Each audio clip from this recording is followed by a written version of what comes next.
Hi everybody and welcome back. Welcome back to our third lesson, Insects and Their Environment, Grade 5, Term 3.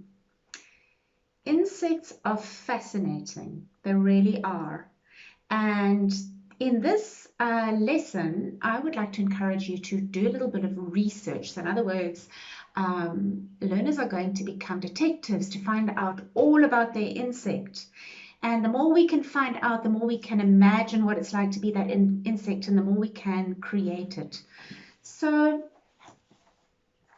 I'm going to encourage teachers to find as many different kind of interesting photos of insects as possible, to compare the insects to each other, because each learner is going to be getting into the mind of the insect, into the body of the insect, and imagining how its different parts move, how big they are, which are most important, and looking at a couple of photographs. I hope these inspire you to just imagine what it's like to be this insect. Now this one's going to be a little scary, I'm just warning you. Okay, there's a praying mantis. Okay, imagine that if it was the size of a human being, it would be quite terrifying. There's a praying mantis eating a moth. You don't want to give the learners nightmares, but they are fascinating. And then, of course, we've got the most beautiful moths and butterflies and gorgeous creatures that can do amazing things. Grasshoppers that can jump. Look at its eyes. Bees, creatures that can sting. They look beautiful, but they can create pain. Dragonflies can be particularly beautiful. This is an interesting one. I'm not quite sure what it's doing, but they can sometimes have beautiful colors. So it's about looking at insects, comparing insects, and noticing their special features. I'd just like to mention that insects have three parts: a head, a thorax, and an abdomen. And I would like to challenge you to answer the following questions. Where do the legs attach? I didn't know. I had to go and look it up. Where do the legs attach? Do all insects have feelers? How do they eat, and what are mandibles? Okay, so go and look up these things and see what other interesting facts you can find out about your insect.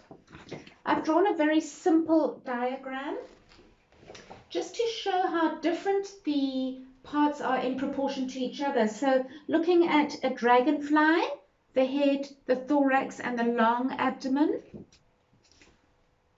Looking at a grasshopper, and these are all from above, the head, thorax, abdomen. There's a bee and a ladybird.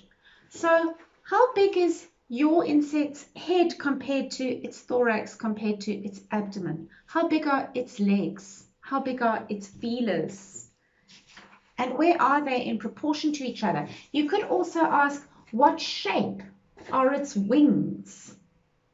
Okay, are they pointy? Are they round? You know, you don't want to just draw all butterflies like this or all bees like this. Really, what are its shape, and what size are the wings compared to the rest of the body? So this is your challenge this week. And I think it's a really interesting one. Then you're going to take your pencil and draw your insect on your A3 piece of paper. You're not going to cut it out this week, because next week we're going to be looking at textures and colors and how to enhance this insect, and it's going to be easier if it's not cut out yet. So just keep in mind, in terms of the size of your insect, you might want your insect coming out from the top of the paper. You might want your insect in the middle of the paper or from the side. And keeping in mind that if you're not limited by the size of the paper, the insect can be as big as you want it to be. But also bring in your object, your leaf or your flower, and imagine how big this insect is going to be in comparison to what it's sitting on, and whereabouts are those two things going to be in comparison to the environment. Okay, lots of fun. Take time, enjoy it, and really get to know this insect of yours. Thank you.